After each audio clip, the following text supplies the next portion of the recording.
Good evening, everyone. We will call the meeting to order and begin with our land acknowledgement statement. We acknowledge that the ground on which we live is the traditional territory of Caldwell First Nation, of the Three Fires Confederacy, and the original people of Point Pelee and Pelee Island, and its surrounding lands and waters, and that of the Huron-Wendat and Wyandot peoples. We recognize and respect the First Nations who are stewards of the land and waters of Turtle Island and who have embraced this stewardship since time immemorial. We would also like to acknowledge contributions of other nearby First Nation communities and all original people across Turtle Island. We'll now have a moment of silent reflection followed by the playing of our national anthem.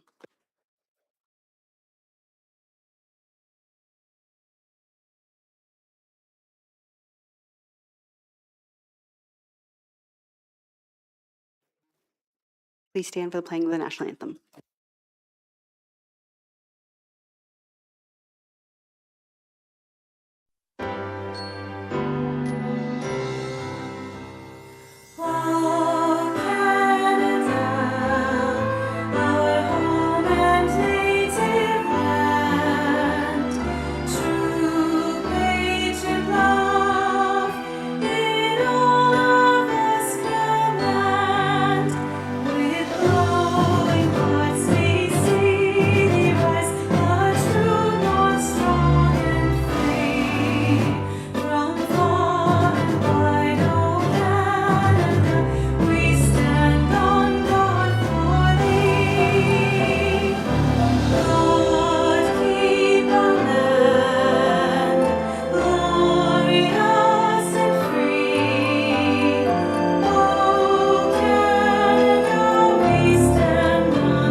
Okay, if we can get adoption of our agenda for the May 26th, 2026 regular council meeting.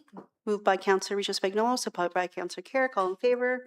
That carries. Any disclosures of pecuniary interest? There being none, adoption of the minutes of our regular meeting of council held May 12th, 2026 be adopted as presented. Moved by Councillor Reynolds, supported by Councillor Segan. All in favor? That carries. Mayor's comments, just a few. We have a few updates to highlight, and the first is LaSalle Night Market. The first one of the season is this Sunday here at the LaSalle Civic Center from 4 to 8 p.m. Residents are invited to enjoy our outdoor marketplace featuring more than 80 local vendors. It is rain or shine, and we hope to see everyone there. All are welcome. This week, the town of LaSalle will also recognize the beginning of National Accessibility Week with the Accessibility Flag Raising Ceremony on Monday, June 1st at 1:30 p.m. at the LaSalle Civic Center. Residents are encouraged to come and join us for the flag raising and wear red in support of Red Shirt Day. National Accessibility Week celebrates the contributions of Canadians with disabilities and highlights the ongoing importance of building accessible and inclusive communities. And finally, tickets are now on sale for the 2026 LaSalle Strawberry Festival taking place June 11th through the 14th at the Vollmer Complex. The festival will feature everyone's favorite strawberries and ice cream, carnival rides, games, live entertainment, and a family fun interactive zone with hoops, bubbles, gymnastics, and more. This year's headliners include the Adam Butcher Band on Friday night and Buck 20 on Saturday night. Residents can visit the town's website for the full event schedule and ticket information. That's all I have for comments. We don't have any public meetings in our hearings this evening, so next would be presentations and delegations, which we don't have any of those either. So our staff reports, item 1 is our Freedom of Information Activity Update, and that's our Director of Council Services. I'll turn it over to you. Thank you, Mayor Meloche. The report before you this evening is in response to a request from Council to better understand the town's FOI activity. Processing requests under the Municipal Freedom of Information regime is regulated by the legislation. Members of the public have a right of access to information balanced against the protection of privacy rights. So that's sort of what we do when we get these requests. We look at the requests, and process them, having in mind their right of access to the information while we look to see whether there is information that shouldn't be disclosed in whole or in part. Sometimes we release part of a document, sometimes we release a whole document. It really just depends on the nature of information that is being requested. In 2024, the town's routine disclosure program was launched, and this program provides quicker access to certain types of information. So documents that were routinely disclosed, such as permits and other documentation related mainly to somebody's home, we found that we were getting a lot of requests like that. Those requests go through our routine disclosure program. So what we've noticed is we don't get those requests through FOI anymore, but that hasn't reduced the number of requests that we are receiving through FOI. So last year we had 31 FOI requests. This year we have 12 so far and are basically on pace to either meet or exceed those number of requests. What we are seeing is there are more requests that are more complex. So the requests are becoming more complex, they're becoming more voluminous, and they're taking a lot more staff time. So for example, we are wrapping up a Freedom of Information request that we received a couple of months ago, and we logged about 80 hours of time on it that we can bill back to the requester.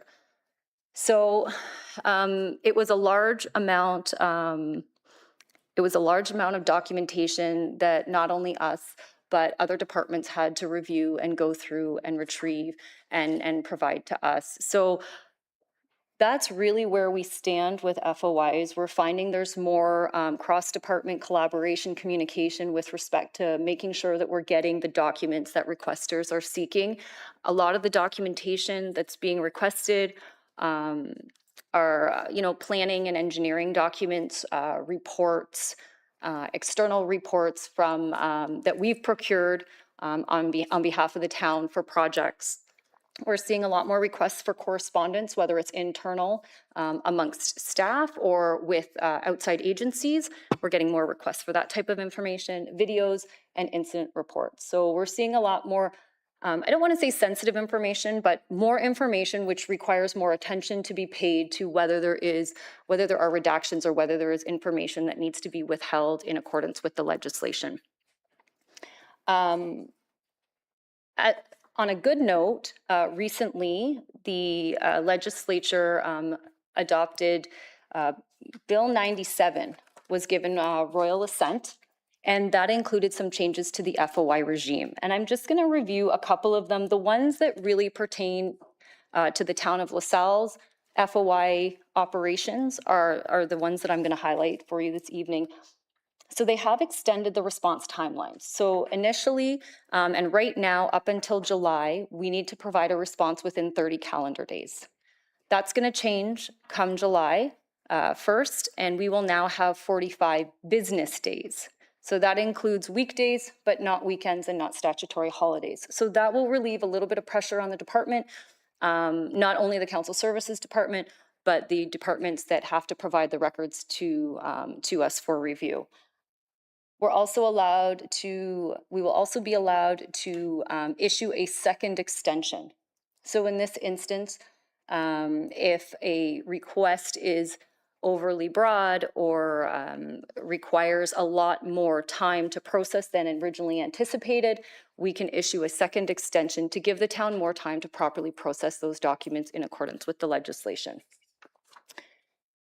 We can also establish a staged access plan. So that is setting up a plan with the requester to say that documents are going to be released. Maybe certain documents will be released in a month, and then a month following another set of documents, sort of to give requesters access to some information rather than holding all the information at one time and saying, you'll get everything in 3 months or 4 months, whatever it might be. You can establish the staged access plan so you can process the documents and give the requester something as the documents become ready. There have been no changes to the amount of money that we can recoup. All of that stays the same, so no changes there. On the one hand, it's disappointing because a lot of time and effort goes into processing these requests. However, you have to balance that against an individual who's looking for documentation and their ability to pay for that. So subject to any questions about our process, that's the report this evening. Any, Councillor Brennan? After reading the report, I only had one question. For these routine requests that are going through a separate channel, are we recouping any money for those requests? I don't have that information in front of me. There is a mechanism to recoup some funds for that. It mirrors the FOI, this FOI process. So when we established it, we established that same fee structure. But many times individuals are looking for documents that we can provide very quickly. So we don't have to charge, we don't charge any money for that. And we wouldn't have charged under FOI, we would have waived those fees. Sometimes the fee is, $2, and I don't need to collect $2 from someone. It's almost more hassle than it's worth. Okay, I appreciate that. Thank you. Councillor Burns? Through you, Your Worship, you stated that we had one case with 80 hours. Again, I'm always interested in the numbers. What is 80 hours of administration staff worth? And is there a mechanism? I would like to see those figures because again, it's going to be related in our budget. And how do we justify our budget? If we've got $10,000 or $20,000 a year in this, we didn't have that when I got elected in 91. And I'm sure it's more than that for 80 hours. Is there any way of capturing that so that we know? And again, it might be difficult, but administration's got to be the same as a lawyer, so many dollars an hour. I think I understand your question. So if I haven't answered it properly, let me know. There's no way to recoup that money. I know that. Okay. I want to know the cost. We can, because when departments departments respond and advise us as to how much time it's going to, they have to track that and they have to tell us. But there are a number of hours that we don't capture for the purposes of processing the request because there are things we cannot bill for. So when I say there is 80 hours on this request, there are various individuals involved in it, and that is the time that we can recoup. So it wouldn't include time where we've spent consulting with them and talking with the department, or the time our department spends clarifying a request with a requester. There are certain aspects of a request that we cannot capture or recoup under the FOI regime. So we know how much money or how much time certain administrative staff spend. We could make those calculations. I just don't know if providing that to council is necessarily beneficial from a staff time perspective with all the projects and all the initiatives we have going on, because it's not money that we can recoup. But if it's something council wants, we can certainly do our best to try to provide a best estimate. Again, I'm going to just use 80 hours to me at $100 an hour is a lot of money. If I read this report, I'm going to say, why are you even bothering with this?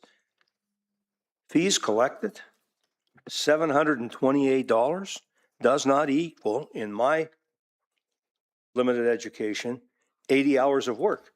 Because if I can get somebody to do me 80 hours of work for that fee, I will take it. But I think for the public to understand, that needs to be some kind of and I don't care what it is. We have fees for parking passes for this, to rent this and that. Around, even if it's $50 an hour, it tells me this $4,000 worth of material here. Uncollected fees, uncollectible fees, $4,000. Then this figure makes, to me, and I won't speak for myself, it means something that I can certainly say it cost us more to do business than it did 5 years ago. And I'll leave that with you. There's no urgency for this today, but I kind of like to, I think it's important that we track it because we're going to get one of those that's going to be 2,000 hours. And it's going to be maybe outside consultants, outside lawyers, outside whatever, because a lot of municipalities already have that going on. So,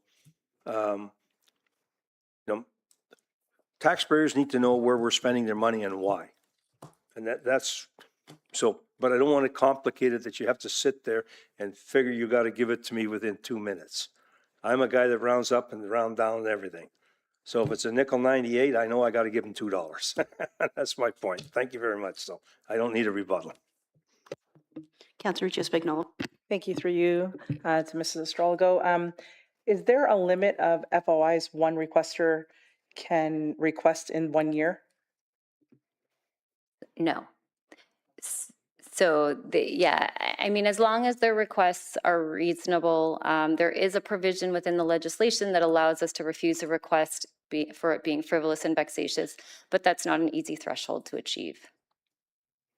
And just so council's aware, so the public is aware, we don't typically receive multiple requests from the same individual. Like we may receive 1 or 2 from an individual, maybe sometimes 3, but then normally like it's done and there are new requesters. So we're seeing many different requesters looking for information.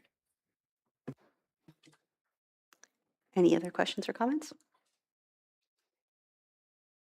No. Recommendation is that the report of the deputy clerk dated March 23rd, 2026, CS-2026-05, outlining current Freedom of Information activity be received. Moved by Deputy Mayor Kapadia, support by Councillor Reno. All in favor? And that carries. Item 2 is our Essex Power Corporation 2025 Annual Shareholder Meeting. I don't know if there's any comments on this. The clerk's note kind of lays it out for everyone. The Essex Power Board has 2 directors, which is myself and Mr. John Rodarski.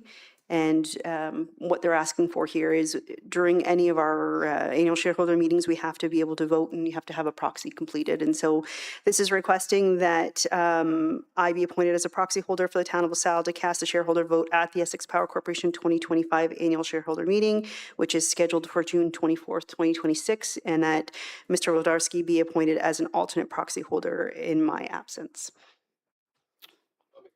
Oh, okay. I'll make that motion. Moved by Councillor Carrick, support by Councillor Reno. All in favor? And that carries.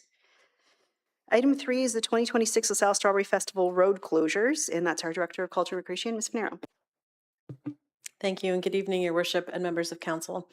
The purpose of this report is to seek Council's authorization for the road closures required to safely support the Strawberry Festival and the parade route. Since the report was prepared, there has been some feedback received regarding the parade route specifically being on the Valmer grounds and if this could potentially deter spectators. The proposed parade route was not selected lightly. It needs to accommodate approximately 1 kilometer of staging space, provide safe viewing areas, and allow for safe dispersal and pickup at the end. Staff worked closely with police and public works to review multiple alternative routes, including the areas around Front Road, the Malden Town Center, Sandwich West Parkway, and Normandy. Each of these locations presented operational or safety constraints that could not be resolved from both the parade perspective and managing traffic. Based on that review, the Valmer site was the only location that met all the operational requirements for staging, spectator safety, and event flow. The focus of our work with that was to identify a viable and safe route to support the parade. And canceling the parade was not presented as an option during route planning, but it certainly can be considered if council wishes. From a communication perspective, the new route has already been publicly shared through a media release, the town website, and social media. And from an operational perspective, there are approximately 20 parade entries that are already registered. However, staff can contact all participants if changes are required. There have been no costs on the parade incurred to date. And there is approximately $5,000 allocated in the event budget. If the parade is canceled, those funds would be saved, along with any costs avoided related to policing and public works support for the parade specifically. Given that the parade is only 3 weeks away, timely direction from council is important to allow staff to proceed accordingly. I'm available should you have any questions. Thank you very much. Members of council, any questions or comments?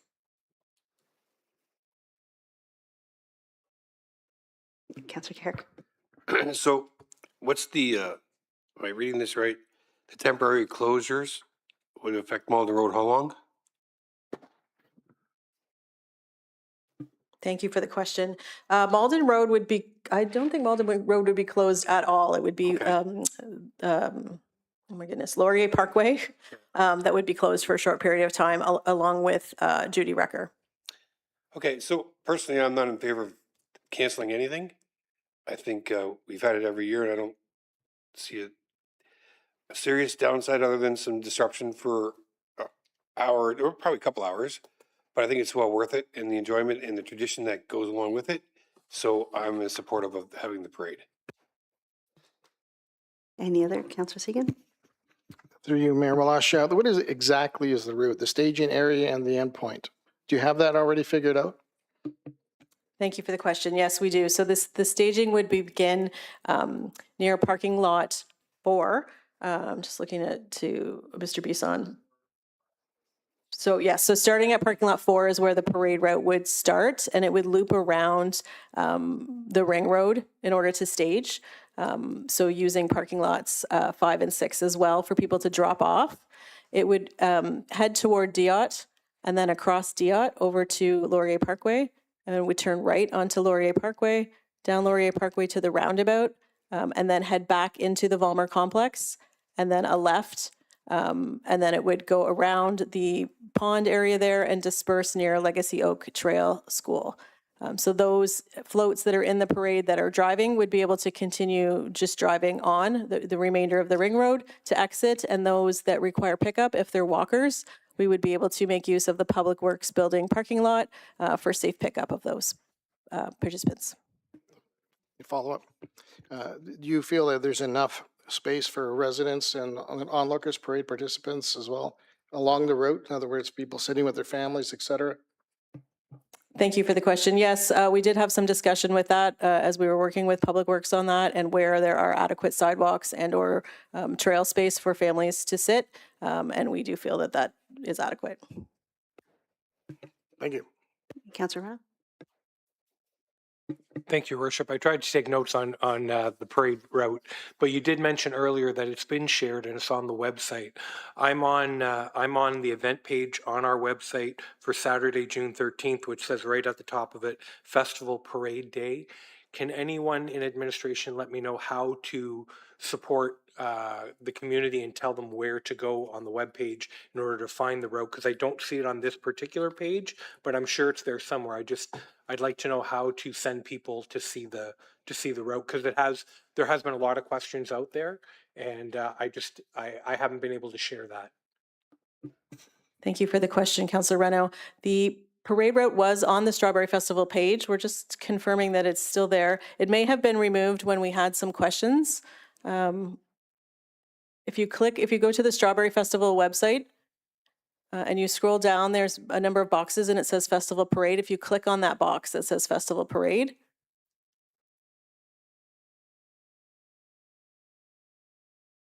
are you able to find it? Okay, and then once you get onto that page, you'll see some text with a link, and when you click on that link, that will pull up the map.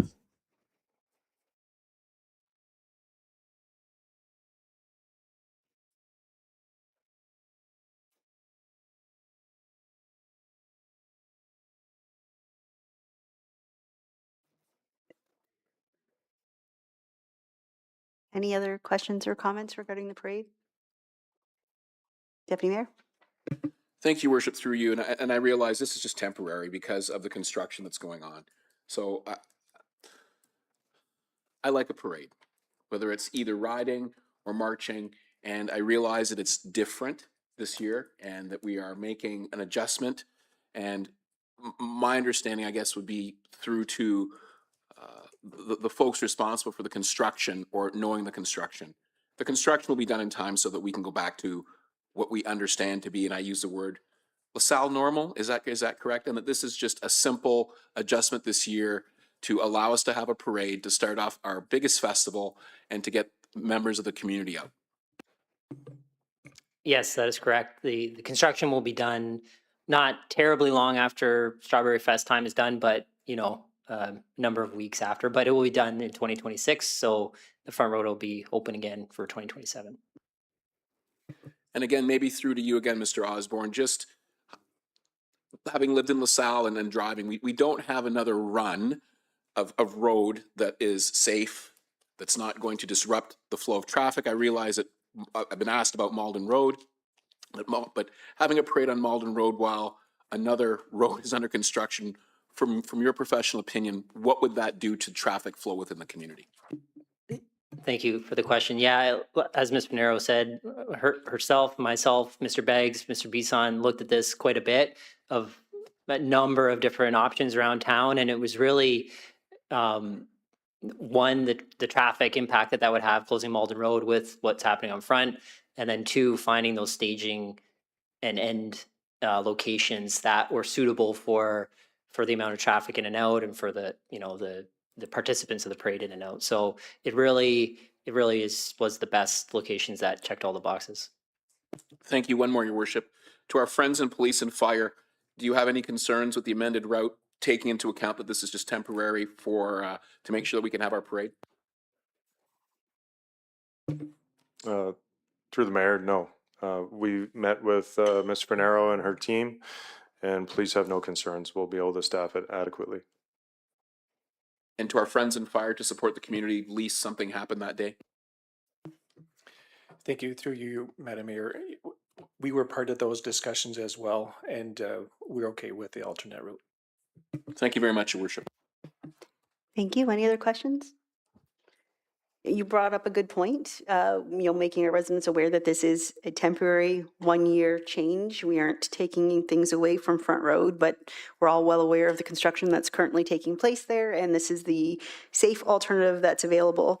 My question to administration, is there a way to entice residents to come out to the parade who may decide, no, we don't want to walk, we don't want to park? Is there a way to get them to come down here to enjoy this? Because you're saying we already have 20 entries, and we all know a lot of those entries are young people who've worked really hard and get really excited to display their talents during the parade. And so how can we ensure we get our residents to come out and support them? What could we do to get more people to come and join us down there, realizing that, it's not just to walk down their driveway? Thank you for the question. I think we, continue to promote it. We're still 3 weeks away in terms of promotion, so we wouldn't want to start, too early with that. But it does take place where the festival is taking place, and lots of people are coming to the festival when it opens. So I think we really encourage people that this is a great opportunity to, come out, still have the opportunity to take part. And what's different from being on Front Road is there is lots of parking. So if you don't live in the Front Road area, and that's something that maybe deterred you from going to that area because you weren't sure where you would be able to park, there's a lot of parking available at the Volmer, and the gates open, right after the parade. So people can go and get in line and be ready right when the gates open for the day at the festival. Good news. We'll all make sure we share the information as well. I am aware of a track meet at Sandwich that day. Will we be sharing any information with those organizers in hopes that maybe their athletes would want to come and view if they're not competing, but also for traffic reasons as well? Yes, we've already been in contact with the organizers to advise them of what is planned, and we certainly can contact them again to advise them that they may wish to watch the parade, but we have been in contact and they are aware of what's taking place. Thank you. Did you have a question, Councilor Renaud? Yes, Your Worship. We realize there's a lot of parking down at the Volmer. A lot of people don't necessarily appreciate that. Maybe with the road closures, they may feel it's problematic. I'm just wondering if we have considered, in the past, we've done a free transit ride on the day of an event. What's the cost? Are we aware of the cost of running a free transit day? And is that something that could be looked at to get those people from Old LaSalle that could jump on a bus on Front Road where they would normally get on where they would normally watch the parade? They could get on that free bus, go straight to the Volmer. I'm just wondering if anyone might have an answer as to whether or not that would be plausible in the budget. Thank you for the question. We do offer free transit the entire weekend of Strawberry Festival. So the community will be able to take transit to get there throughout the weekend. We will be advertising that to make sure that people know. And transit has been extended for the hours of the festival as well. So Thursday, Friday, and Saturday, transit will run until the festival closes at 11. Transit will not run on Sunday. Those are not our regular hours, but it will run the other days. That is wonderful. Thank you very much. Okay. If there's no other questions or comments, the recommendation is that the report of the Director of Culture and Recreation dated May 7th, 2026, CR-2026-11, regarding the 2026 LaSalle Strawberry Festival road closure be received, and that the temporary road closures necessary to execute the festival and parade be approved. Moved by Councillor Rucho Spagnolo and support by Councillor Carrick. All in favor? That carries. Item 4 is the Skate Trail Winter Operations Summary. It's our Director of Public Works, Mr. Osborne. Thank you, Madam Mayor and members of council. So tonight we just have a summary report of our first year of winter operations at the Skate Trail. So I'll start with some stats that are in the report and then kind of highlight just a couple sections and then would be available for any questions. So we opened the Skate Trail on November 28th. It was the first outdoor ice that was opened in Ontario. So that was, I think, something to be very proud of, especially given our geographic location. The Skate Trail closed on March 10th. So there was the season was a total of 103 days in duration. Only 6 of those days we were closed due to inclement weather or bad ice conditions. We estimate about 18,000 users, or just north of 17,000 users at the Skate Trail. It's not an exact count, but based off of some periodic counts and some extrapolation, that's the kind of number we came up with, which exceeded our expectations and hopefully exceeded council's expectations. We loaned out just over 1,600 pairs of skates to the skate loaning program. One nice observation about that was a lot of the people that used that program seemed to be first-time skaters. So there's an opportunity to try skating for the first time at no cost. And so that was kind of nice to see. The ice plant, we turned that on November 12th. It took 4 days to reach a cold temperature to allow it to make ice, and then took another 5 days to make the ice. The plant ran for 1,650 hours out of a possible 2,900 hours, so close to 60% of the time, but not quite. We did have a seasonably cold winter, which was very favorable for the plant running, for the ice conditions, for it being our first year. I maybe would caution that we don't expect quite those great conditions every year, but it was definitely nice for the first year to have that. Some operating notes. So we did have a parks employee station there during our open hours. So there was a morning shift and an afternoon shift. There was only one day where we weren't staffed there. That was due to a coinciding snow event. So for the most part, we were there most of the time. The Zamboni would do its run and clean the ice about every 1.5 to 2 hours during the busy times. It was a bit of a learning curve with this. It wouldn't take long for the ice to get kind of roughed up or chewed up a bit by all those users. However, when we had that many people out there, it was a little too much to get people off every hour to clean for 20 minutes. So I think it was probably closer to 2 hours where we cleaned, but we found that to be a bit of the sweet spot during those busy times. We did have security on site during the busy time, so basically on the weekends.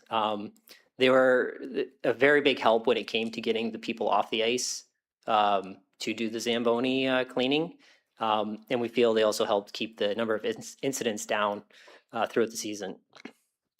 And then just getting to the costs, we budgeted $250,000 going into this. We're estimating the cost about $252,000 for the winter operations. That includes things like plant operation, utilities, ice making, cleaning, information systems, and security.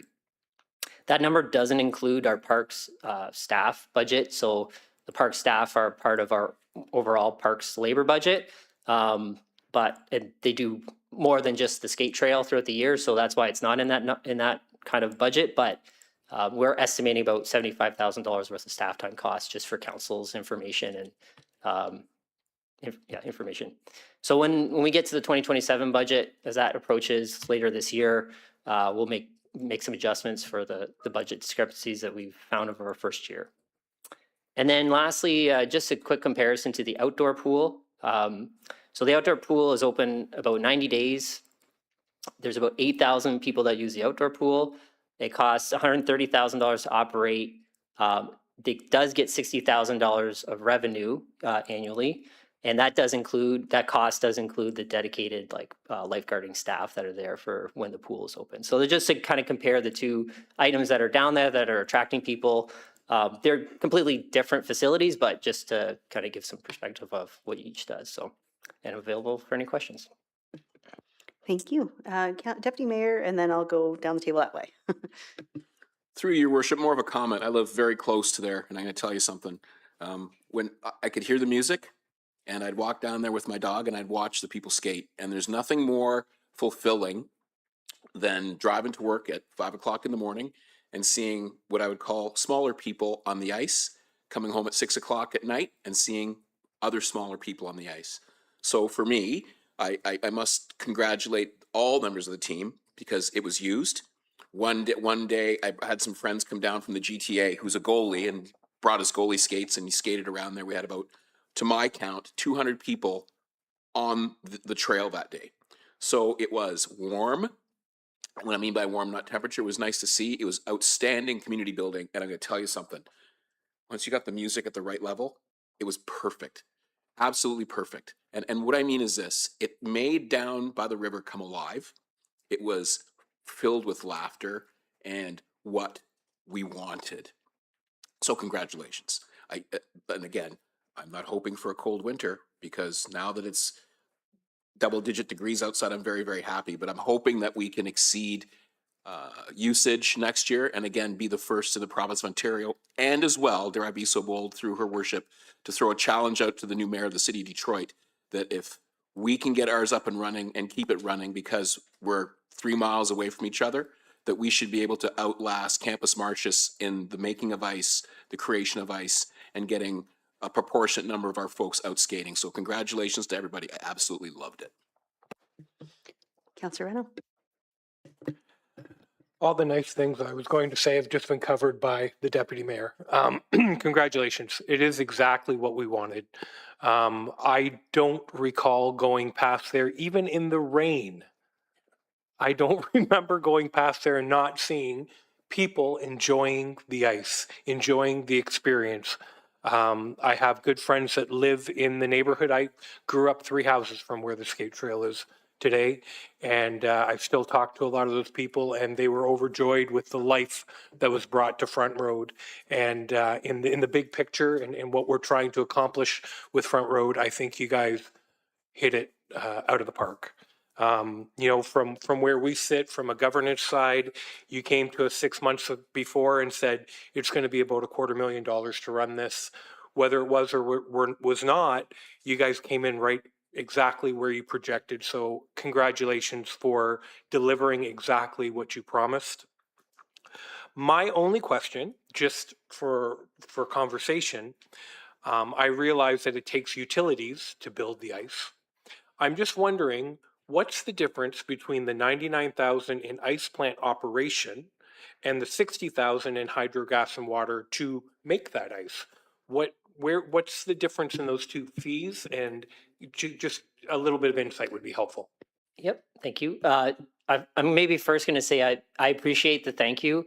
There's just so many more people I realize I'm giving the report, but there's so many members of the team, whether it's in Public Works or Culture and Rec or Finance, everywhere across the board that did a lot of work, more than me. So, you know, I'll make sure we pass it along, but thank you for that.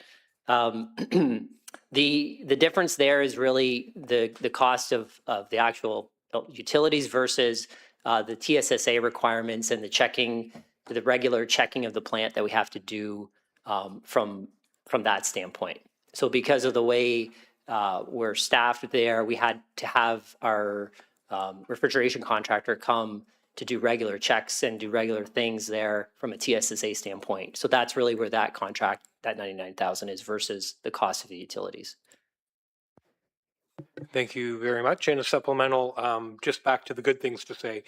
Of course, it takes a mountain of people, and I appreciate everyone in this room because, I mean, there was Mark Beggs out there with a cup of coffee and pouring water on the ice to make sure that all the grooves were filled in before we opened. I caught him down there many, many days babying that ice, and Mark Masanovich would come and wreck it the next day. I swear to God, I saw him do it.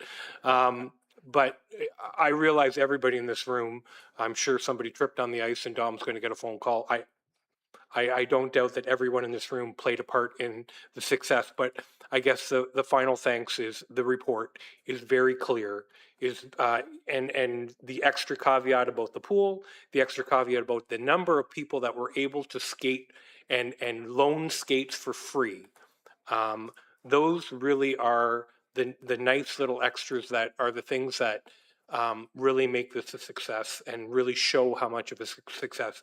1,600 people that were able to skate without skates when they came down there, I think is an absolute wonderful testament to the program and to the sponsor that allowed us to do that. And I just look forward to building upon that next year. Thank you very much. Councillor Segan? Thank you, Mayor Malash. First of all, I want to echo Deputy Mayor Pata's comments because I would drive my car and park it across the street in the parking lot, and it created a lot of spending on my account because I had to get food from the different businesses. So it created business opportunities, yours truly. I have just questions on some detail in the report, and I'll through you to Mr. Osborne. Can we get a breakdown, like of the labor costs? I mean, you have the budget summary excludes labor costs, which is at 75,000. I just think in reports in general, I'd like to see more detail as far as finance goes.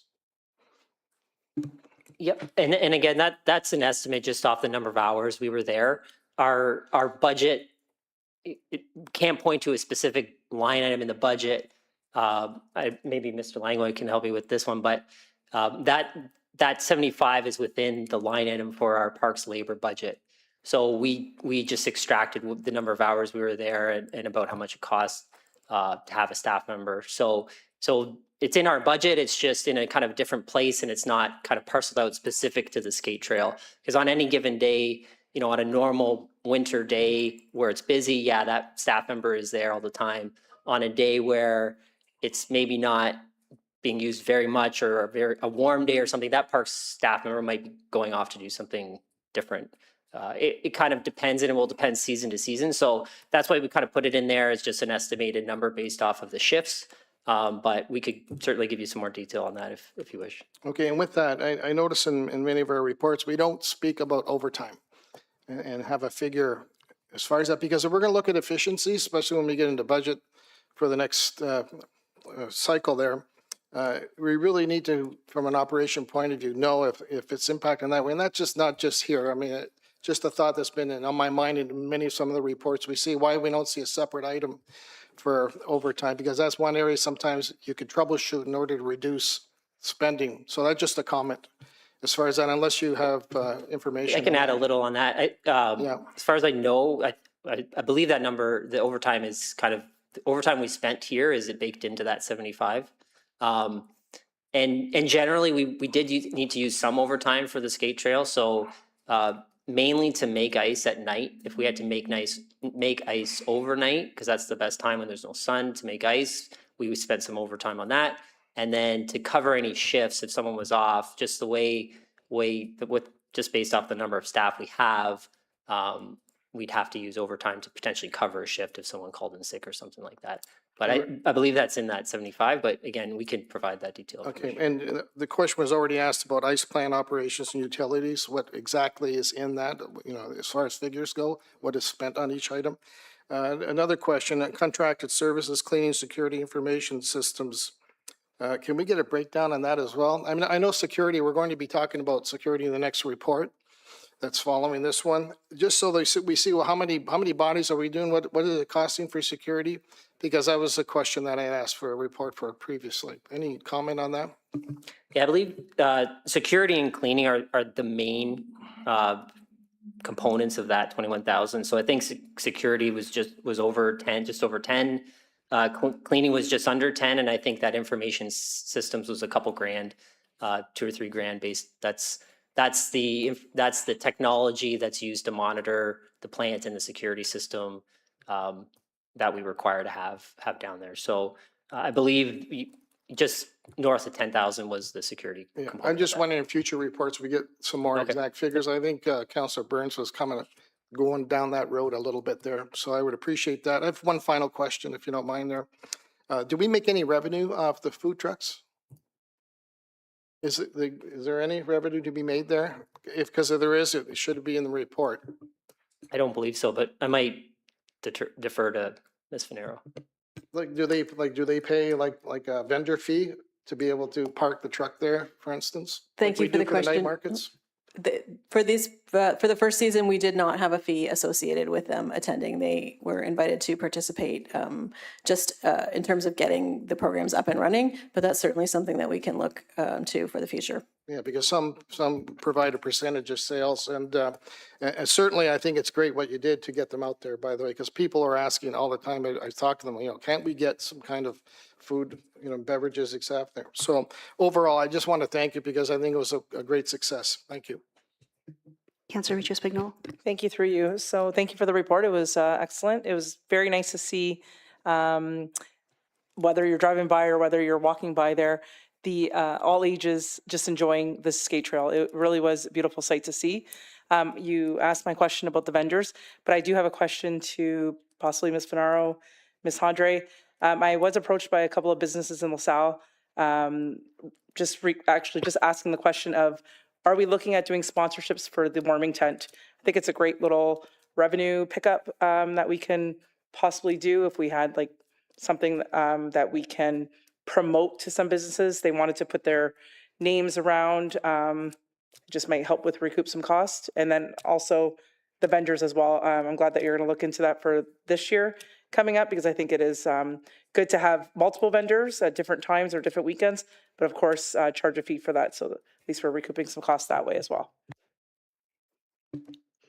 We're not actively looking for sponsorships. We don't have the resources to do that. If somebody comes forward and is interested in something, then we'll look at it. But we haven't been out there looking for sponsorships for anything at this point. Any other questions or comments? Councillor Renham? This is just a suggestion based on Councillor Richo Spagnolo's point. In Amherstburg, they have a very successful River Lights program where the businesses that want to sponsor provide a light up Christmas ornament, for the choice of better words, a lawn ornament. And they fully accept that cost and we place it for them. I think there's plenty of spaces down there.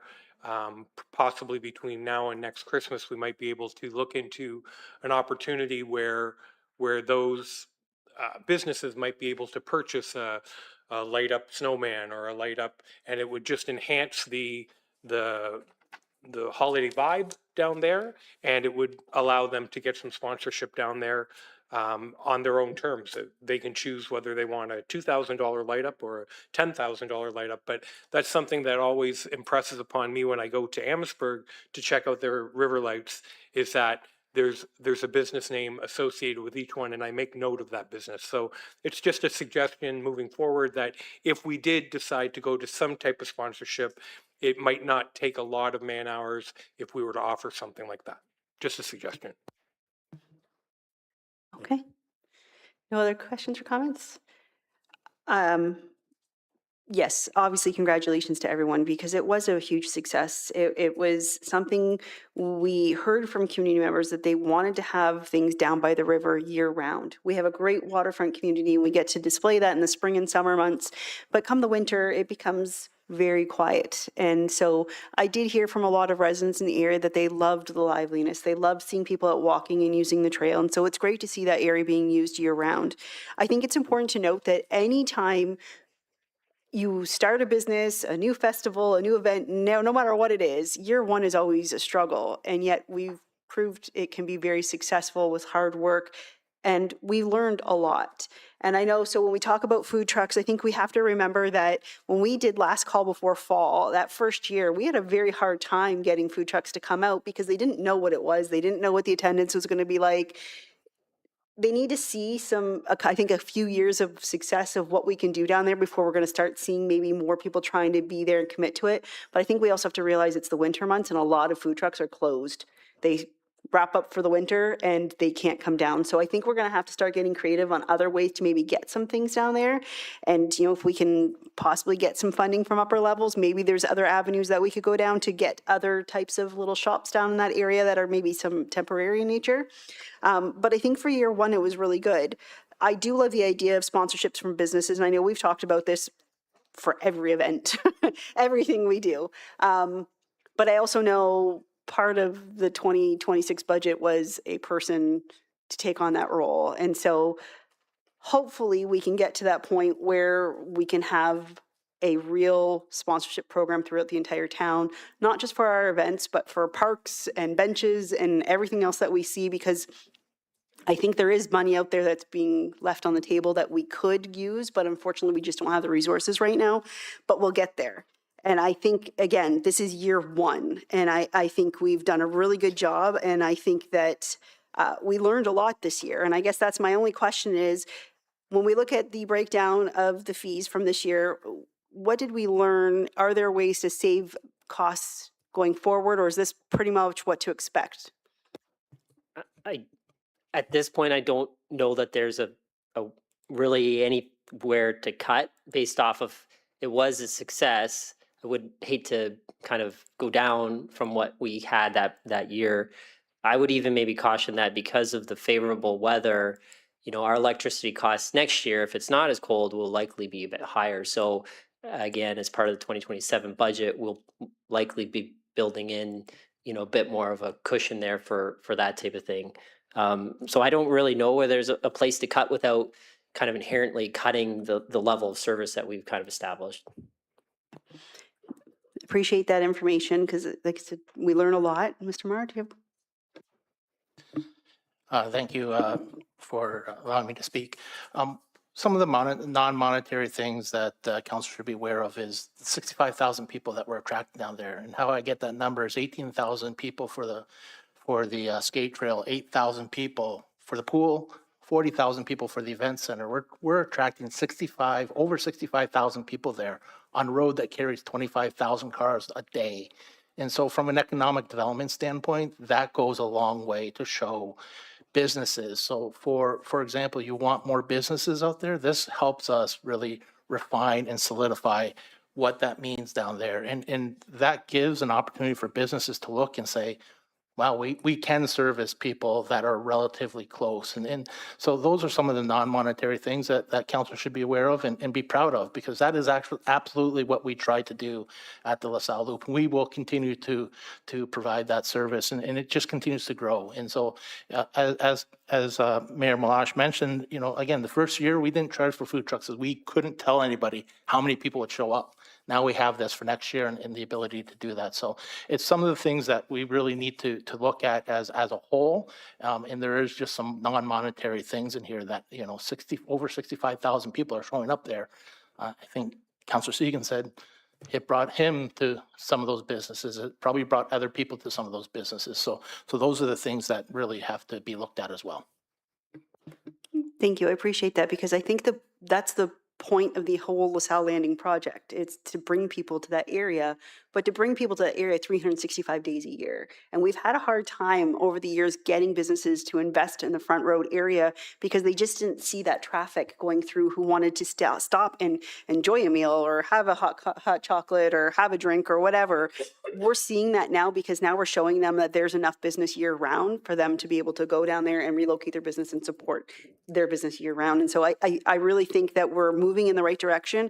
And I think the one other thing we can't forget, and I do acknowledge that anytime we do anything like this, there's a cost to taxpayers, but also you have to realize that this offered the opportunity for many residents to go out and have family nights, and it wasn't $100 to go and have family time. I had one family tell me their kids went there 2 or 3 times a week. And they were so excited to be able to go out there with friends. They didn't have to plan, they didn't have to schedule, they could just go and have fun. And that's the whole point of this, is to be able to offer these services to our community. And when times are a little bit more difficult, to be able to go do something with your family that doesn't cost an arm and a leg. So I think we've done that here. I think we're moving in the right direction with LaSalle Landing, and I'm very happy with this report and where we came in at, because it's what we budgeted for and what we expected. So Councillor Reynolds, do you have something to add? Yes, just a quick story to build upon Mr. Mara's statement. About 2 weeks after the skate trail opened, I live very close to Front Road, so I spend a lot of time in the businesses down there, and especially any of them that provide food. So I was in at Armando's, and I asked a question that I asked many people, and I said, you know, have you seen any increase in business since the skate trail has opened? I said, beyond that first night when it was crazy, I said, have you noticed? And the person there said, well, you know, it's hard to say. We're a pretty busy business and a pretty busy restaurant. But the weirdest thing happened. Next week, we had somebody call and rent the entire restaurant for 2 hours. I said, well, what's that all about? They said, well, they're part of a large office and their group wanted to provide some free entertainment. So they booked our restaurant to be where they all came for dinner, and they were all going for a public skate afterwards. And they said, I can't remember the last time somebody's asked us to close our restaurant for something like that. So that's a success story. And that's just one that I heard. There could be many, many more out there, but that's one that really hit home to me. So I don't think I've shared that publicly. I've shared it with a few administration, but those things are happening, and it has a lot to do with the investment in time and money that we put into LaSalle Landing. Thank you. If there's no other questions or comments, the recommendations that the report of the Director of Public Works dated May 5th, 2026, PW-2026-15 regarding skate trail winter operation summary be received. Moved by Councillor Reno and support by Councillor Segan. All in favor? And that carries. Item 5 is the town's use of contracted security services, and our Director of Culture and Recreation, Ms. Finero, will take that one. Thank you, and good evening, Your Worship and members of Council. This report was prepared in response to Council's direction from March 10th, 2026, requesting an overview of the town's use of contracted security services. The report outlines where and how security services are used across town facilities and events, including security coverage at the Vollmer Center and support provided at town-delivered special events in 2025. Overall, the report provides a clear picture of how these services support municipal operations, maintain access to facilities, and contribute to safe, well-managed public spaces. Security services are currently used here at the LaSalle Civic Center, the Vollmer Center, at the multi-use skating loop, and at select town-delivered special events. In 2025, security supported 6 events totaling approximately 864 hours and about $28,000 in cost, while a number of other events were delivered without security based on lower risk and operational needs. The total annual cost of contracted security services is approximately $135,000, reflecting coverage across facilities and events. I also want to take a moment to clarify why these services are in place, particularly at higher use facilities like the Vollmer Center. Security in our facilities is not about enforcement in a traditional sense. It is a preventative operational support role. Their primary value is in maintaining safe, orderly environments, addressing issues early, and supporting staff so they can focus on delivering programs. In many cases, if operations appear smooth, that is a direct reflection of this support being in place. The Vollmer Center experiences very high volumes of use, particularly during the hockey season, including youth programming, spectators, and multiple overlapping activities. During these peak periods, security provides continuous oversight of public areas that staff cannot consistently monitor. A significant part of their role is managing everyday rule infractions, such as unattended children, boisterous behavior in hallways, unsafe play in common areas, and climbing on railings or facility features. These are not isolated issues. They are ongoing day-to-day realities in a high-use facility. Without security, these responsibilities would shift to staff, pulling them away from their primary responsibilities and reducing our ability to deliver quality programming and customer service. At the skating loop, as Mr. Osborne mentioned, this is a newer high-demand amenity, and security was not just a visible presence there. They played a direct operational role as they were responsible for clearing the ice surface before resurfacing, managing crowd flow on and off the ice, and supporting safe use during high-volume periods. Security is not applied as a standard requirement across all events. In 2025, only 6 events required security, while there were several others that were delivered successfully without it. For events where alcohol is served, staffing levels are not discretionary. They are determined by the town's municipal alcohol risk management policy. So more broadly, security is scaled to risk and activity, and it is not applied universally. It varies based on the time of day, the volume of users, and the type of activity or event. Much of the work that security does is low-level, high-frequency interventions, such as redirecting behavior, supervising shared spaces, and supporting families and patrons. This helps to prevent escalation, reduce complaints and incidents, and create a more positive environment overall. The goal is not to respond to problems after they occur. It is to manage them early so they don't escalate into safety issues or service disruptions. At facilities like the Vollmer Center and the skating loop, security plays a practical, visible role in maintaining safe and respectful use of shared spaces. Overall, these services allow us to keep facilities open, accessible, and well-managed while supporting staff and protecting the quality of the user experience. That concludes my report. I'm available should you have any questions. Thank you. I'm going to go to Councillor Segan because I believe he requested this report. Yeah. Thank you, Your Worship. First of all, I'm very impressed with the report. It's way above and beyond what I was expecting. Very thorough, a lot of detail. You know, it's important that the town provide this kind of proactive work for the safety of our residents, one of the most important things we do. So I want to thank you for the coordination that you do to make this happen. And my comments are going to be short because it's just so well done. But I'm hoping that this can be the foundation for when we again get to budget, because as you had mentioned, Ms. Fernauer, that maybe we could review how much we're spending, what our needs are as far as staffing for some of these events in order to be more efficient. So thank you again for the report. Very impressed. Thank you, Councillor Reynolds. Thank you. And I don't plan on putting any of our visitors on the spot, but the chief isn't here tonight. So I will not put our fine friend on the spot. But knowing that since this report has been written up and since the question came up, LaSalle Police has added an auxiliary service. And I would totally understand that we are not training or trying to develop security guards.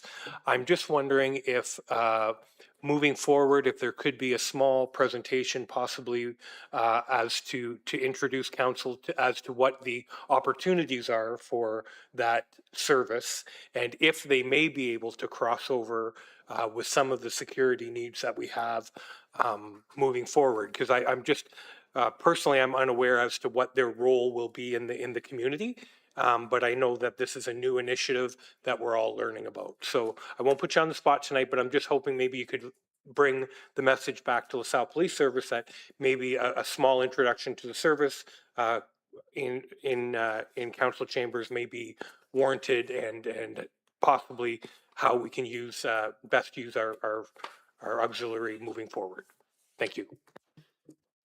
I don't know if you want to comment. You don't have to. Thank you for the interest and through the mayor to Councillor Reno, just so we can clarify some basics about auxiliaries. They are not able to do security functions, and the reason behind that is the Private Security and Investigative Services Act, which requires all security guards to hold a license to be a security guard, and that's obtained through writing an exam and taking a course. The exam is through Service Ontario. So because the auxiliaries are volunteer employees, they don't have those security licenses and can't perform those functions.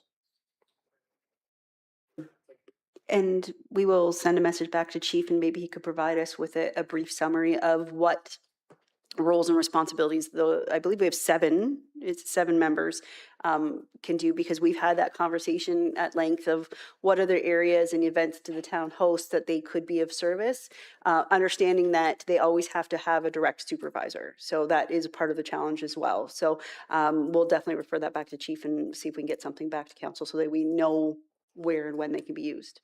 Perfect, thank you. Councillor Richo Spagnola? Thank you, through you.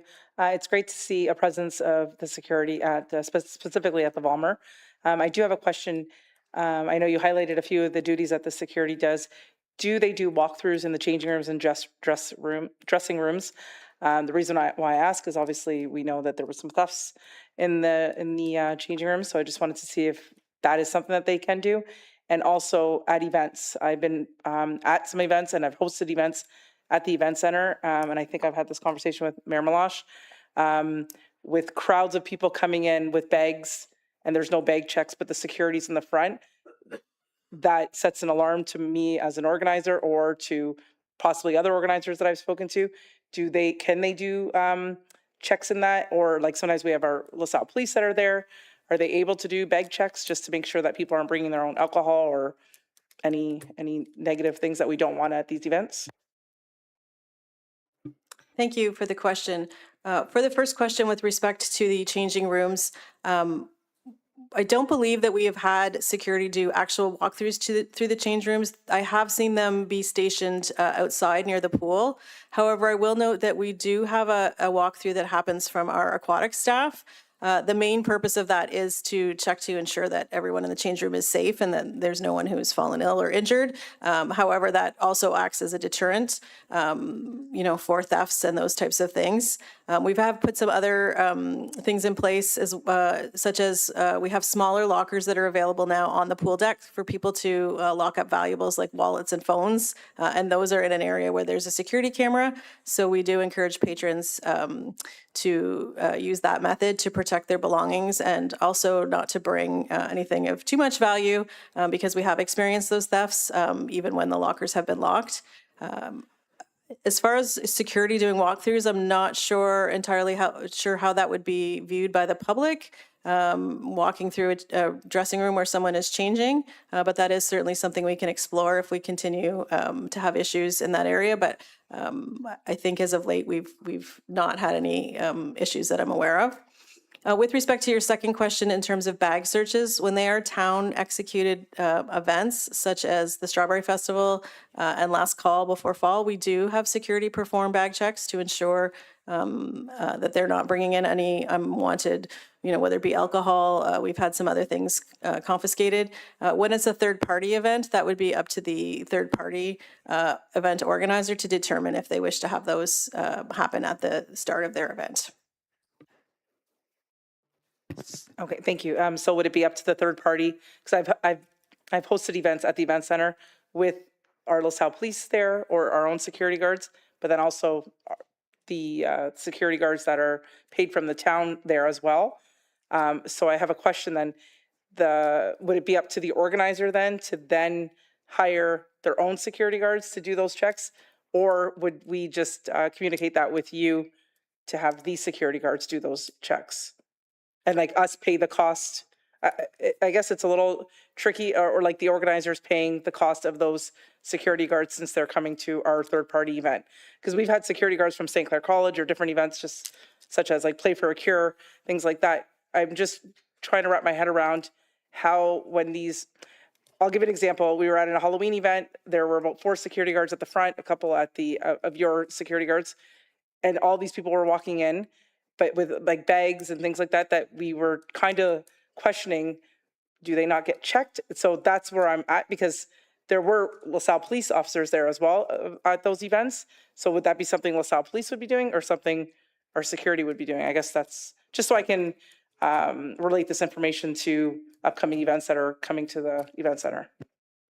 So I think if I understand what you're asking, we would require a third-party event who's serving alcohol. Our alcohol risk management policy would require that organizer to hire security. We don't actually hire that security. They may use the same company that we use, but I think in the event that you're speaking about, they may have hired the same company, but they weren't on contract by the town at that particular event. It's just that our rules stipulate that you must hire security and that you must have a certain number of paid duty police officers. So it would be up to the third-party event organizer then to work with the security company to determine that they want bags searched. I will note that there are specific roles in the alcohol risk management policy that security has to fulfill. So those would be over and above that ratio. So if you're required to have 10 security guards, for example, and you also want bags searched, those would be additional security guards that you would be required to hire for that purpose. Councillor Burns? Yes, I guess my question is this. It's very simple. I go to events, I see 6 police officers from LaSalle. I see 7 or 8, you call them security, but I'll live with that. And there's 300 people there. So I don't know what the right ratio is at all. It's not in this report saying that if I hold an event, I'm sure you're going to tell me I'm going to put 1,500 people down there that I need so many, and so many. I would have loved to see that in this report so I can wrap it around my head, because when I go to the Strawberry Festival, I hardly see any more or any less. They may be there. There may be people undercover I don't see, but I just don't know what the ratio is. And I'm not sure the ones I see at the Volmer could do anything to anyone. If a problem breaks out, who's responsible and how quick is the response? Because when I go to the Volmer, I don't see police officers in there, and yet, the Mayor's Cup, I didn't see any police come. I saw all these guys standing around. So I guess I just don't understand the process or the why. And I ran a bar, so I know what the obligations are under the law. And in the old days, when I ran a bar, no police officer ever showed up till the thing was over. So it was up to us to take care of whatever the problem was.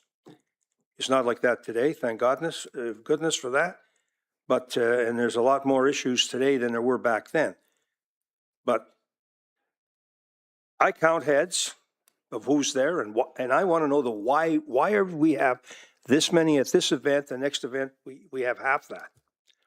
And I would also like to know from the police service, and I'll direct this to the mayor rather than have my learned colleague at the end of the table answer that question. We have a lot of officers on duty every day. And why can't they do a walk in and walk out? They don't have to stay there all the time. So I'd really like to know, it's fine overtime, but somebody's paying the overtime. And in order to make it safer and better for everyone, I'd really like to understand, here's the rules of engagement, and this is why we're doing it, because we're forced by LCBO, we're forced by our police policy that says we must do this to keep the public safe. That goes a long way for me to explain to somebody who asks me the same questions that I'm asking you. And sometimes it's overkill in their opinion. Sometimes it's underkill in their opinion. So if we can get that in a future report, I would appreciate it. The costs are the costs. You can't change what we pay a police officer or what a security firm charges us. It's just the process so that I can explain to somebody, and as my learned colleague would over say, due diligence. Are we doing the right things? And here's the reasons why. As simple as that. So if something can be put in a report or sent to me privately, then I can explain that and share it with our residents who ask me that question. So those are my only comments. Thank you. Thank you. Maybe to try to address a few of those things. I think the main event you're referring to is Last Call Before Fall, where we had 300 guests and a large amount of security and police. It is my understanding that any event, the amount of security and police is determined based on the size of the event and if there's alcohol involved. Is that correct? That is correct, based on the anticipated attendance and that there's alcohol involved. And that is stipulated through the town's alcohol risk management policy. Right. So it's there a are policy. ratios that are in there that are roughly one security guard for every 100 or so guests. So That's our own policy. maybe what we could do for a future report is maybe refresh council on our alcohol policy, because it's not something we get to visit very often. But maybe we could have that brought forward just so we have a better understanding of what is required and what we ask of any private organizers who bring events to the town, because we do sometimes hear from them that they don't understand why we're asking so much, but it is really to protect our residents and to protect the municipality at the same time. So I think we could definitely get you that information. As far as police, I'll again allow Chief to maybe speak on this at a future meeting, but I don't want to speak on behalf of police, this is difficult. I'm trying to figure out a way to phrase this. They have, yes, there are so many officers on the road every day, and they have an area that's, I guess, their rotation. Is that the best way to put it? Every day. So could they automatically stop in at the Vollmer every day at 5 o'clock? Probably not. And if we're well aware that between 5 and 8 p.m. on Thursday and Friday nights, and sometimes Saturdays, we tend to have a little bit more issues at the Vollmer due to the age of the people who are visiting or the type of event that's going on, that we require the additional security to keep people safe. I think that's the best way for us to move forward as a municipality and be sure everyone's safe. I think I know Chief has talked on this before, and maybe he'll, like I said, at a future meeting, he could touch on this as well and help us understand why we can't rely on police to be there 24/7, because they have so many other things that they're doing. And so how do we make sure that we maintain our safety in our facilities? And I do think we've seen a really big improvement. For a few years there, we were hearing about incident after incident during hockey games, kids who were coming to watch, parents who are getting in arguments. And so I do think we've had a reduction in those things, but I think maybe what you're asking for is to what can security do? So security can they disperse a fight? Can they have people stay until police arrive? What is it that they can do? Thank you for the question. I may look to my colleague in police to assist with if he's aware, but our expectation would not be that they would, hold people until police arrive. I don't believe they can do that.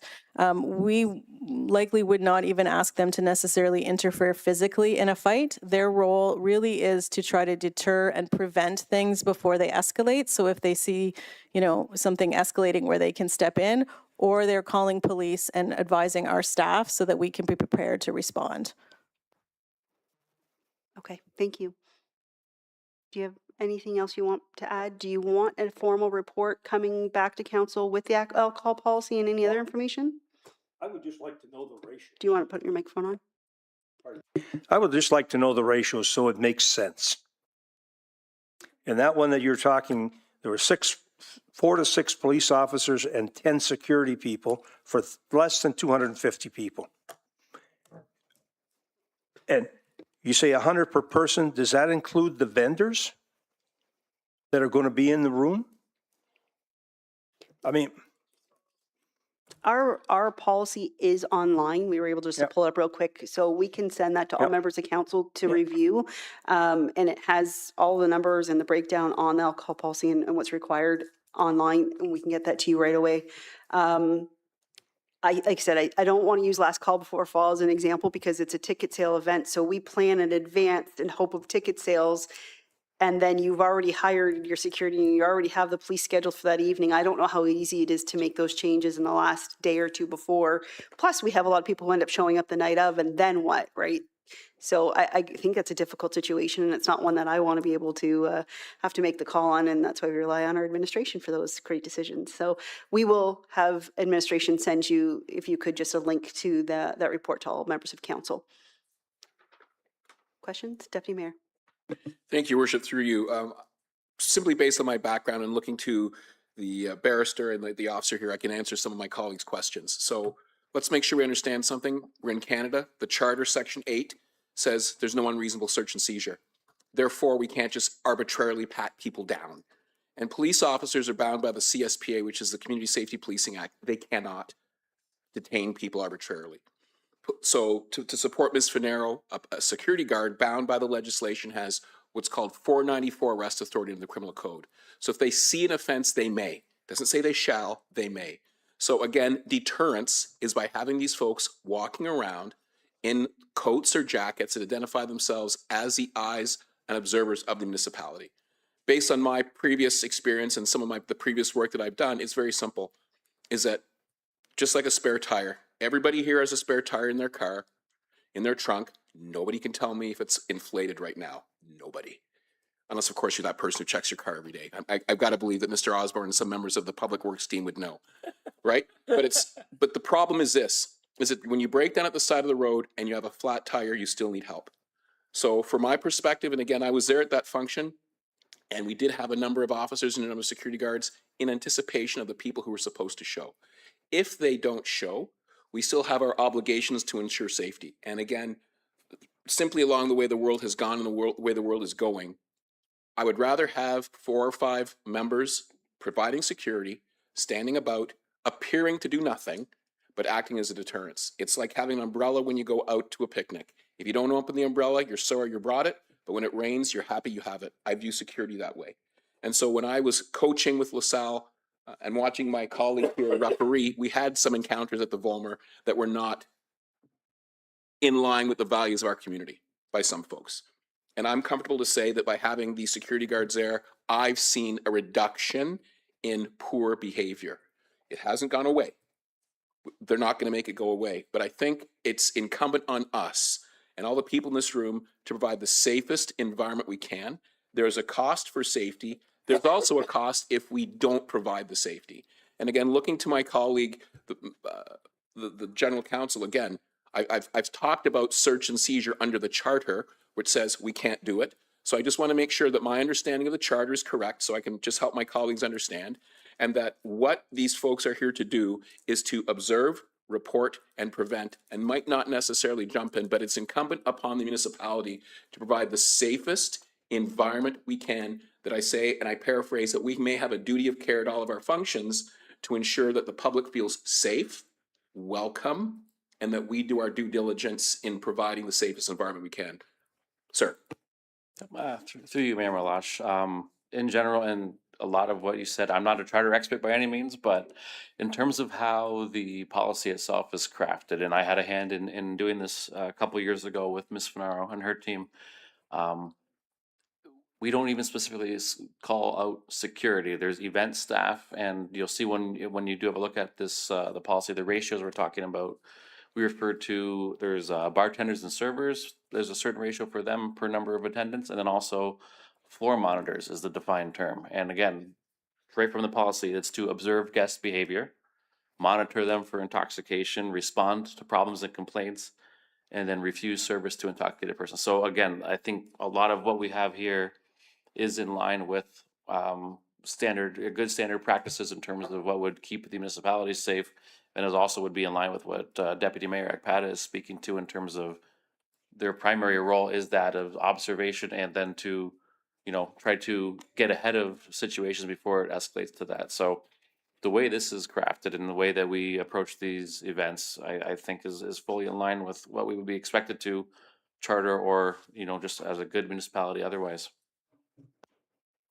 Thank you. And again, one more, Your Worship, through to Ms. Finaro. The security companies that we employ, as my colleague from LaSalle Police Service says, we're completely compliant with provincial legislation. I'm going to assume here regarding their licensing, their designations, and the fact that these companies have met the provincial standard to provide security to our facilities, and that therefore we're completely compliant with any legislation to provide security guards in the capacity as in the province of Ontario. Yes, that is correct. Thank you, Your Worship. Any other questions or comments? Nope. Okay. The recommendation is that the report of the Director of Culture and Recreation dated April 20th, 26, CR-2026-08 regarding the town's use of contracted security services be received. Moved by Councillor Segan, support by Councillor Reno. All in favor? And that carries. The 2026 Parks Playground replacements, our Manager of Roads and Parks, Mr. Beggs. Thank you, Mayor and Member of Council. The report tonight before you is for the replacement of 2 existing playground equipments at Sandwich West Park and Stanton Woods Park.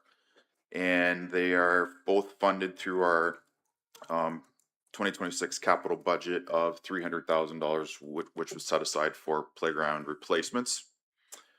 I wanted to note that the designs have gone to the accessibility committee, and we met and had a presentation with our contractor regarding the playgrounds, and those were accepted. As far as the two playgrounds that we are looking at, they are in the neighborhood of 20 to 22 years old, so they have reached the end of their useful life, and that's why we've chosen them for the next replacements. Just want to touch on also the Parks Master Plan that was adopted earlier in 2026, and these two playgrounds fit within that, where Sandwich West Park is identified as a community park, and Stanton Woods Park is a parkette. So Stanton Woods is one of our smallest size parks, and Sandwich West is kind of like our second biggest level of park, and that reflects on how much money is spent on the equipment and also some of the features that are included with it. And one of the biggest things that comes up with the playgrounds a lot of times is the rubber play base, and both of these playgrounds will be installed with the engineered wood fiber, which is the wood chip base. And through our Parks Master Plan, we've identified that only our signature level parks, which is our highest level of park, would have the rubber play surface. So that was something that was explained also to the accessibility committee, and just through past experience, we know that usually comes up as a question of why it does or doesn't have it. And just so everyone can kind of understand, especially at the parkette level, that is our lowest level, smallest parks, and they definitely wouldn't be something that have the rubber play surface. And our Sandwich West, although it is in our second largest group, the community park group, we do reserve the rubber play surface for the signature parks. I also wanted to note, just kind of in line with the Parks Master Plan, this is only a playground replacement. This isn't a complete redesign of these two specific parks. So it literally is, there's a playground in that park, and we are going to replace it. We're not adding extra features. We're not adding enhancements to the park that might have been included in the Parks Master Plan. I also wanted to note that the bid process for these two parks was through a request for proposal, and that's why in the report it doesn't state the exact figures of how much each one costs. Our successful candidate was the highest rated contractor when you go through the proposals and the point system that they get. So Henderson Playgrounds was the highest on both, just by chance, which is a contractor that we have worked with in the past. Very happy with their work, and we're excited to use them again. I did include some photos of the playgrounds in the report, and I'm available for questions. Thank you. I have Councillor Reno first. Go ahead. Thank you, Your Worship. I'm not sure if this question would be directly towards you or possibly to Dale, but in the consent agenda, there is the first item is the Buy Ontario legislation that's moving forward. I'm just wondering how the choices that we make in playgrounds, because I would imagine that although the labor is being done by people from Ontario, these pieces that we're purchasing, are they going to be compliant? Because I did see in the consent agenda, the words in that report had to do with consequences if we didn't follow along. So I'm just wondering if you can make a comment on that so that I don't have to bring it up in the consent agenda and to ensure that we're complying in our process. Thank you for the question. That's correct. The new bill that's coming out does require us to prioritize products made and serviced in Canada. This here vendor, if you look at the drawings, not only the vendor that's going to install it's in Canada, it's the product's actually made in Canada as well, which is great. We are in the process of an updated procurement policy. This can get very complicated because there could be components of a product that's made in a different country that we can't get here. There might be a company that installs products that they purchase from a different country. So we want to make sure that we follow all the rules because we could get audited. There could be consequences. There could be funding held back and whatnot. So we're really working on that. It's a great thing for the economy to have products purchased and built in Canada. But on the other hand, it can potentially be more expensive for us, which does impact the budget. And then also monitoring and making sure that we're checking all the boxes. That takes additional human resources as time. It might not require a new position at this time. We'll see how much work's involved and keep council updated on any roadblocks that we're facing. But for this purchase, we're in the clear. I appreciate that. I understand that there's more work to be done and more to come from here. I did get a chance to check out the vendor online. I happened to be in Simcoe 3 days ago. I wish I would have known. I would have stopped by and saw how they made their product. But thank you very much for the assurances. I'm just more concerned to protect the municipality down the road. Deputy Mayor? Thank you, Worship. Through you to either of those gentlemen, is there any value in the playground equipment that's removed? And then I had a question from a member of the community saying, what do we do with our old playground equipment? And I think we were waxing poetic about a proper seesaw that used to be at one park and the merry-go-round that used to be there as well. So I want to get back to this gentleman and simply tell him that those products have been deemed unsafe and they're now gone. And what do we do with the equipment that comes out of our parks now? Thank you for the question. And as you have noted, that is exactly what we do. We will keep a few select components for spare parts, but the other components are destroyed. We don't sell them on auctions or give them to anybody. So again, the parks have served their entire life and you valued the structures there at zero, and that's why we replace them. Just want to make sure when I meet this gentleman again, I can relay that back to him. That's correct. Yeah. Thank you, Worship. Councillor Singham? Thank you, Mayor Malash. Through you to whoever administration would like to handle this question. I've asked in the past about in the RFP process about who the other bidders were, and I wasn't given an answer to that question. My concern is because I have people who've contributed to my campaign and my election campaign, it puts me at odds because then if I'm dealing with a report where I have a peculiar interest, I don't know who was involved in that whole process. Is this a policy that I'm not aware of, that we don't show the names of those businesses? And how can I handle it? Can I see them outside the meeting? I don't know. Like, what do I do to make sure I'm not in conflict, basically?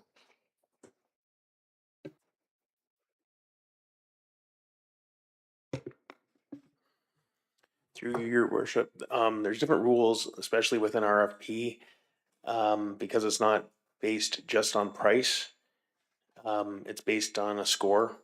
And the last piece of the puzzle, the software that we have, we can't see the price until we're finished scoring. So the scoring set that's provided to the vendors, how we are gonna score them based on references, all different factors. Once we have that score submitted, it's locked, then we open the price and there's a score that's allocated from that. Then it looks at all the score together and says who wins. And we do not see the scores of the others, we just see the score of the winner. With that being said, best practice is to show who won the contract and not list any other vendors. It's different with an RF with strictly on prices because the prices are submitted on the exact same product. But things do get complicated with scoring based on factors other than price. And the way the system does that, the procurement system, is to protect us, so that we can't look at the price and then change some of the other scoring to favor a particular vendor. That's impossible to do with the way that the scoring works. And there's several people involved in scoring, so it's not just one person. They evaluate independently, not together as a group. But again, best practice is not to list in an RFP process, is just to list the winner. So before you do, is there a way to list the names of anyone who bid without any further information? Or is that not allowed?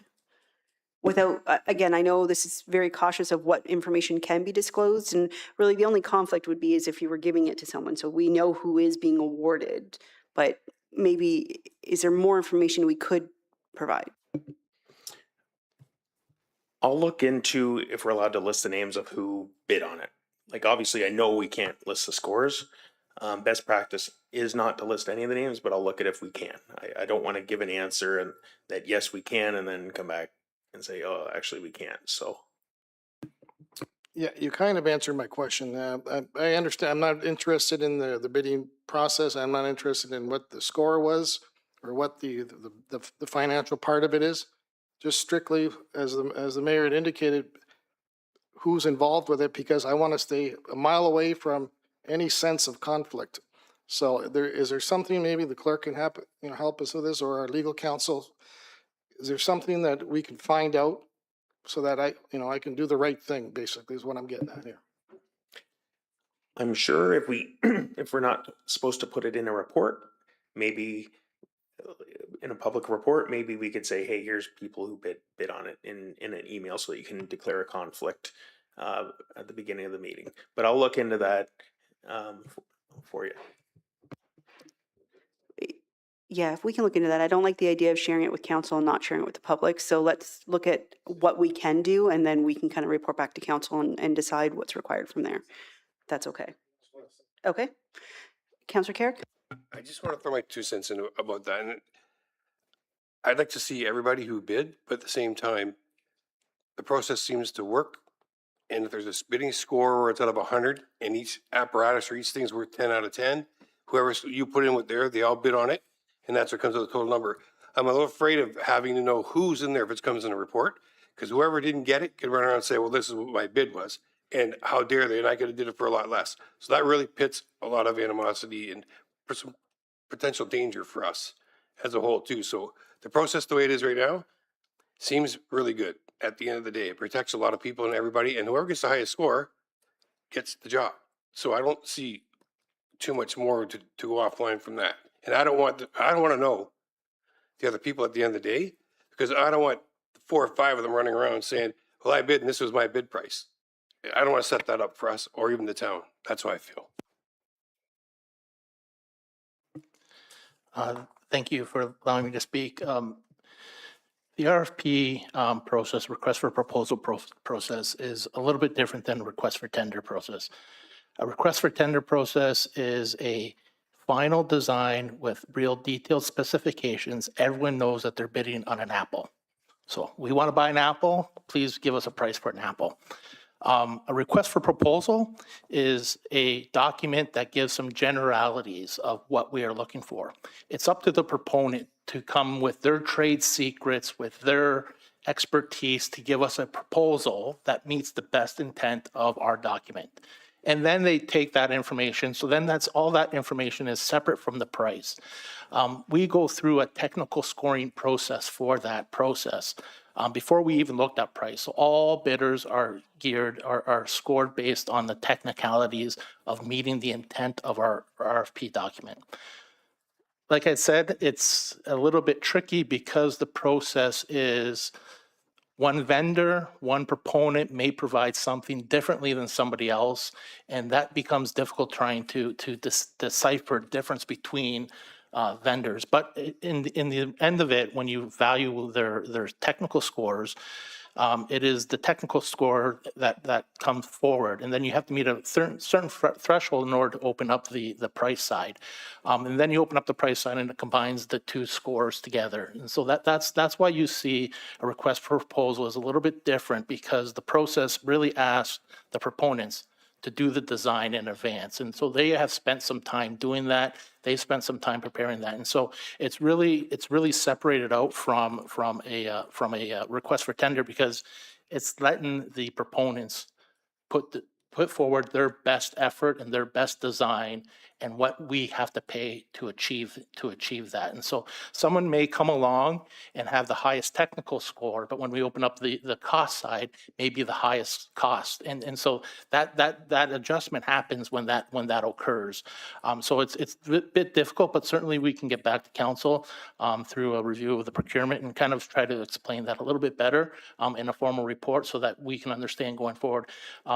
For as long as I have been here, 15 years, when we go out for requests for proposals, we come forward with the winner and who has provided the proposals and what we're moving forward with. When we have a request for tender, whole different process. We give you a list of all the people who have submitted and all the tenders. But before you tonight is Henderson. Again, that is what you should be looking at relative to awarding anything, regardless of who else bid. Again, it's your decision on how you determine your conflict of interest, if any potential conflict of interest.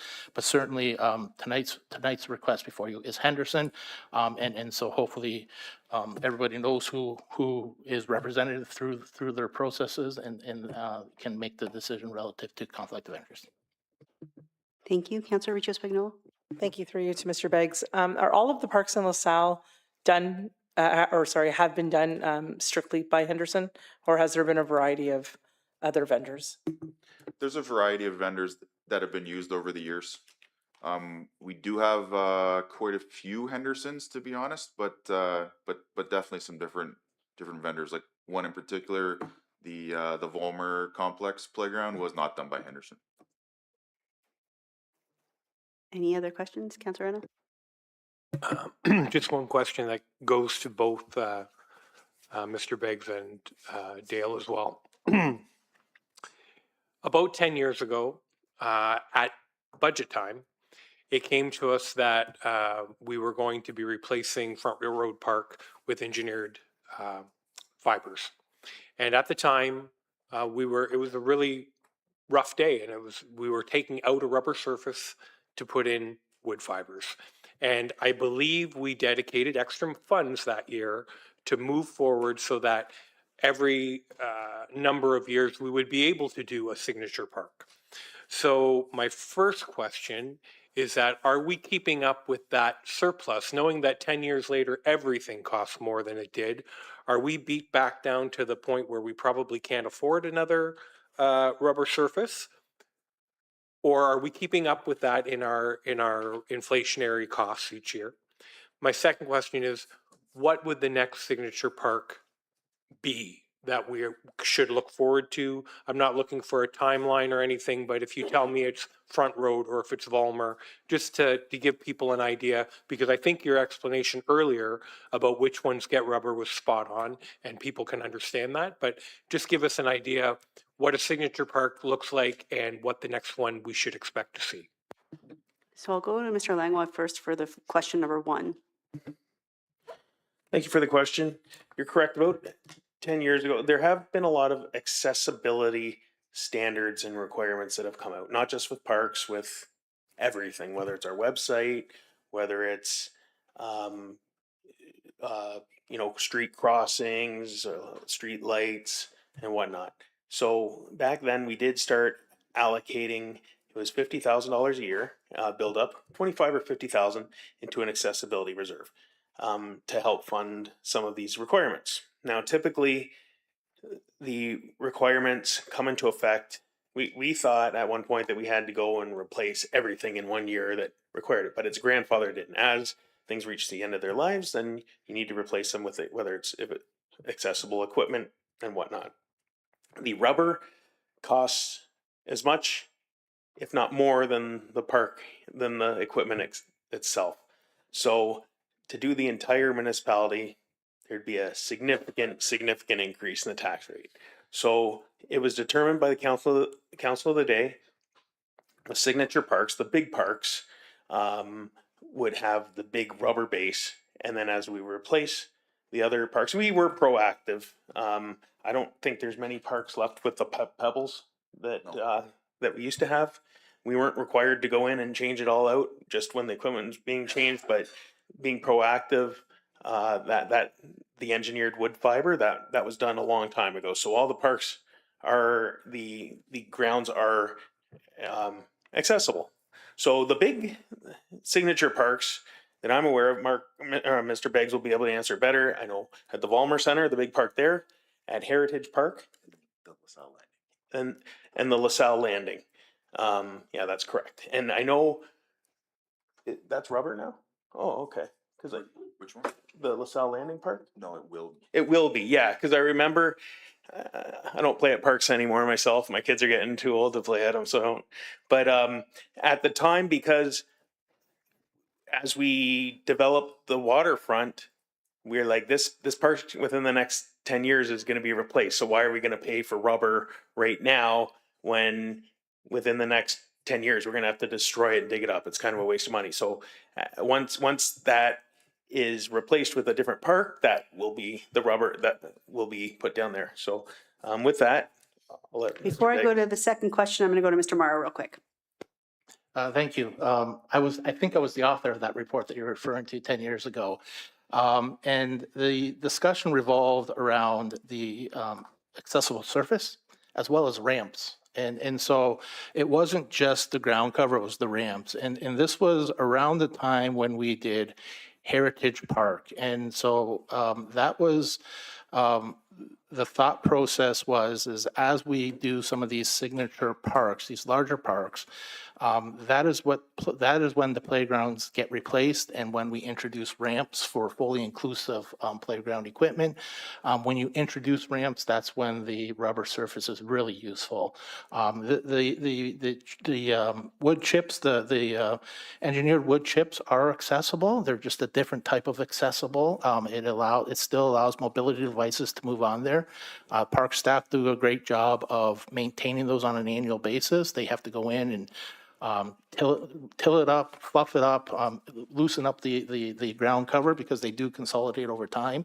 But certainly when we went through that process 10 years ago, again, I think it was tenfold difference relative to engineered wood fiber versus the rubber surface, and the pros and cons to what a mobility challenged individual may have and what they may be able to play with. And so that was the discussion that we're revolved around at the time 10 years ago, is that those signature parks would have those ramps, fully inclusive playground equipment, trails, rubber surface, and all of that stuff. And so that was kind of the process and what was put forward in the budget and has been carried forward in the budget.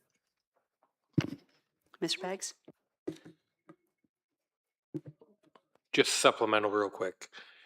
Dale, do you feel that the money that we put aside those years are still serving us well to make sure that we have enough money in a reserve to do a rubber surface when the time comes? Because at the time, it felt like the money wasn't going in quick enough. So that extra that's been put aside, has it kept up with inflation?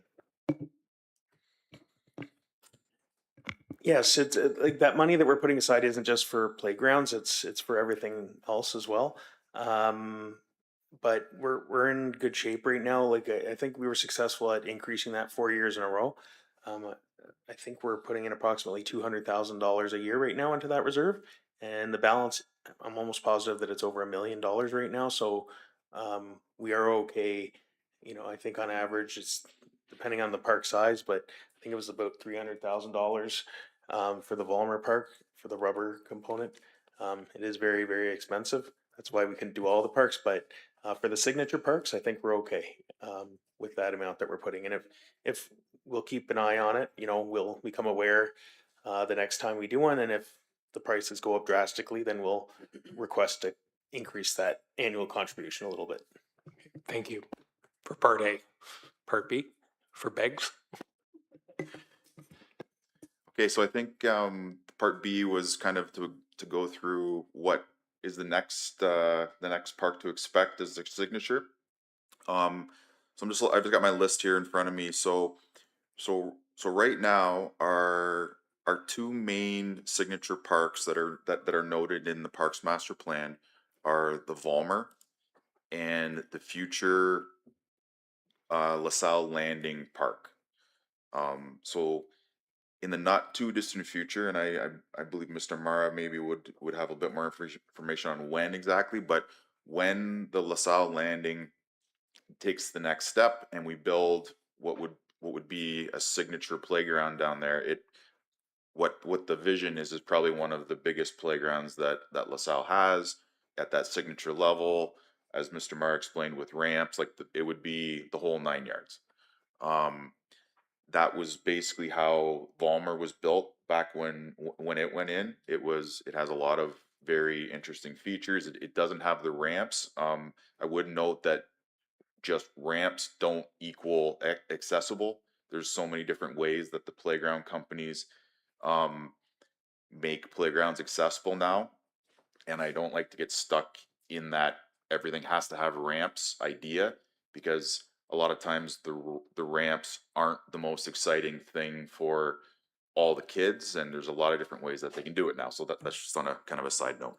We do also have Heritage Park, which did get built with ramps, rubber play base, which it's basically brand new, so it's going to be around for a long time. And the idea of which parks are signature parks could even change by the time that one gets rebuilt.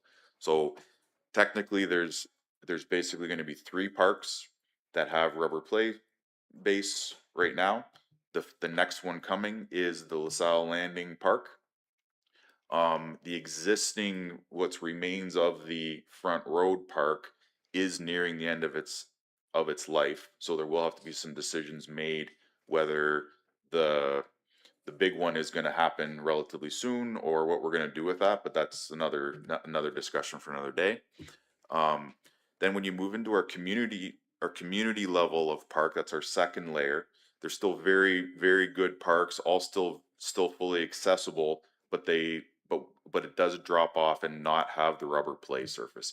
And basically what that allows us to do is take the funds, and rather than spending so much on the base, we can actually make it a good playground, because we've only got so much money to spend on playground replacements.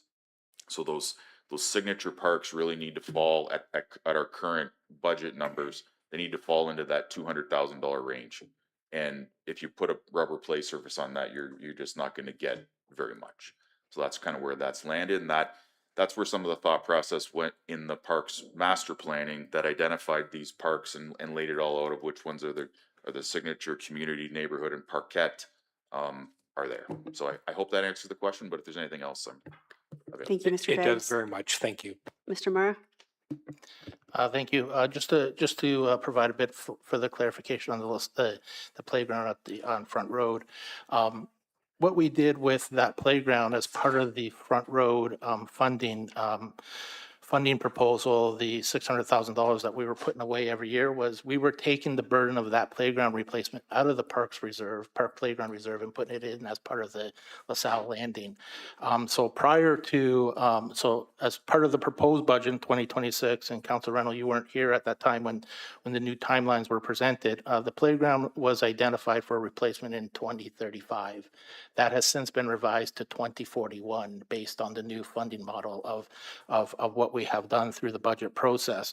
But what we did with that was we took that burden off of the Parks Playground Reserve and put it into the LaSalle Landing, because it was meant to happen contemporaneously with a whole bunch of other things that are happening out there. And you can't just do one thing inclusive of not looking at other things. And so there's a lot of moving parts to that park playground replacement. The location where it goes is currently a parking lot, so that needs to be modified. So as part of that report, there was a notation and comment made at the element relative to the playground, was we may need to do some interim work to keep that existing playground working. And so that's one of the things that we have highlighted as part of the LaSalle Landings, but certainly we continue to work forward and work towards that playground replacement, inclusive of all the other things that need to happen, so we get the correct parts moved at the right time, so that other things can happen along the way that fill in the gap where the park used to be and things of that nature. Any other questions or comments on the report? My only question is approximately when will these replacements take place and how long could those closures be expected for? Thank you for the question. So after this, if it's approved, they have to order the actual equipment. The plan would be to leave them in place for the majority of the summer so that they can be used, and they would be under construction towards the end of the summer. I believe we're looking at around September-ish, and they actually get installed quickly. So probably 5 to 6 weeks, and they're basically done. Which would be after the kids are back to school and they're not using the playgrounds as much. Thank you. No other questions or comments? The recommendation is that the report of the manager of roads and parks dated April 8th, 2026, PW-2026-25 regarding the 2026 parks playground replacements be received, and that Henderson Recreation Equipment Limited be awarded the contract for playground equipment replacement for both Sandwich West Park and Stanton Woods Park. Moved by Councilor Regis-Spagnolo and support by Councilor Burns. All in favor? And that carries. Our consent agenda has 6 items. Are there any items anyone wants to pull out and speak to directly?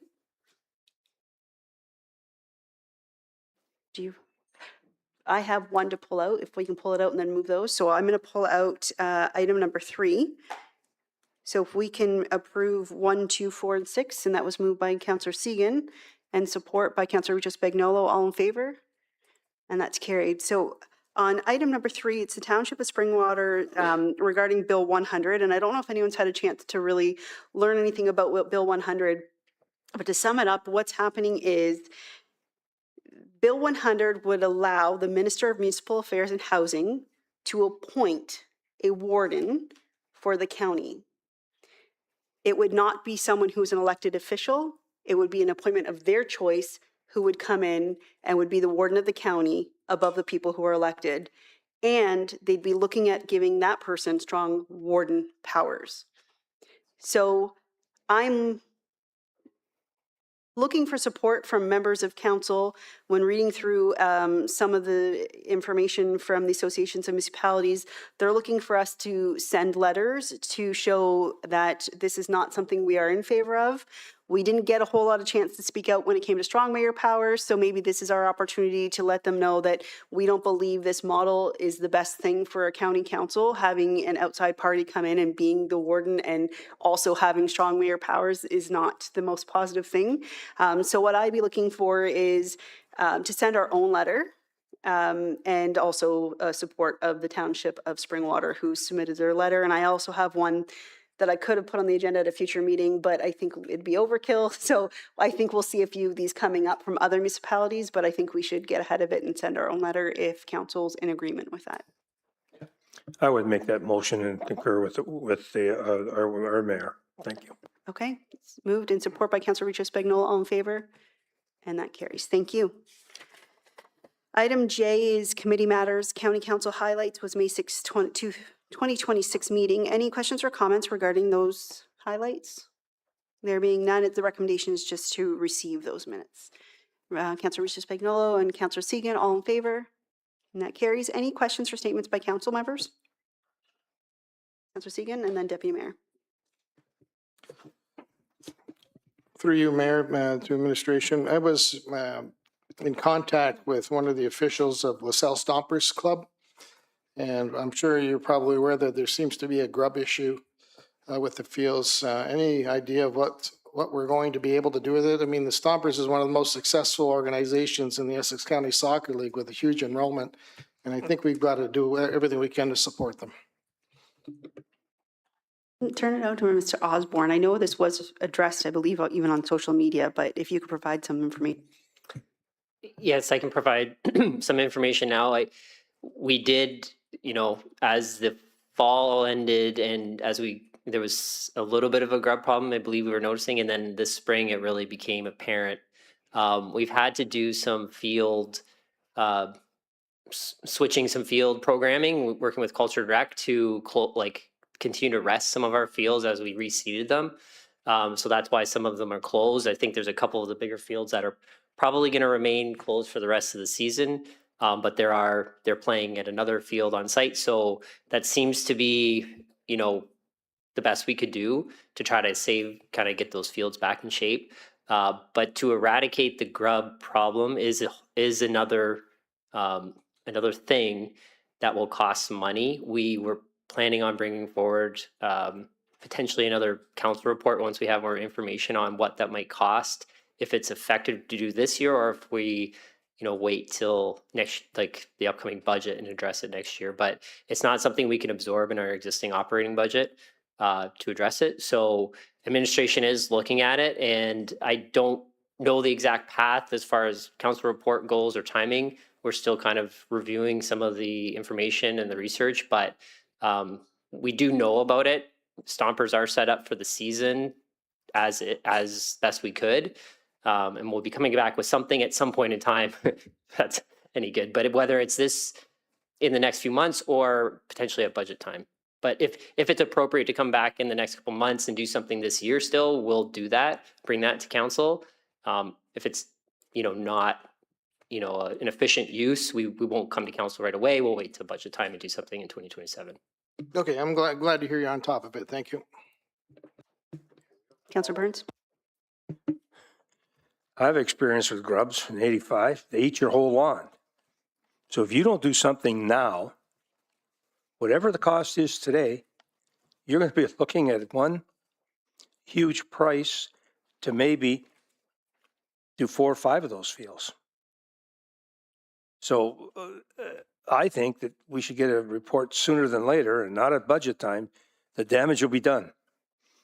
And I know it solved my problem, a sprinkler system. And I can't see how you have grubs with so much water this year, but they're there. They need to be, unfortunately, eliminated, or everything we put in there for the last 17 years is going to be gone. So I would like to see a report sooner than later so that we can be very proactive at it, but I leave that with administration to come back. Councillor Carrick? I'm not a grub expert, but I'm pretty sure not everything will be gone. I just want to make sure that we're not saying that the whole fields are going to disappear. So I think the report for sure, and I understand there might have to be something done that we have to do, maybe a herbicide or something. I don't know. That's something we have to look at if it's that dire. There are and again, we're partway through what we want to bring back to council, so I don't want to get too far ahead of it. But I thinking we will bring a report back with some of the things we can do and recommendations on when we should maybe do those things. But there are definitely certain application windows to apply things. At the moment, we're not in one of those windows. I think we'd basically be waiting till fall anyway if we were going to do anything. But it is it's not inexpensive. I caution that. Mr. Mara? Thank you.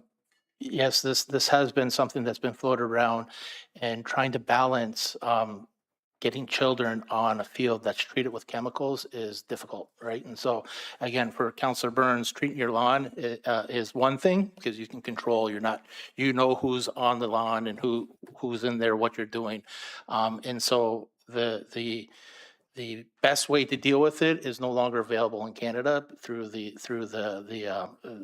legislation, and it's not a very nice product to begin with, right? And so again, there's various ways that we can deal with it, and at the current moment, what the administration has done through Culture and Rec and Public Works is work with the Stompers, made other fields available outside of the Volmer so that they can continue on with their season the best they can.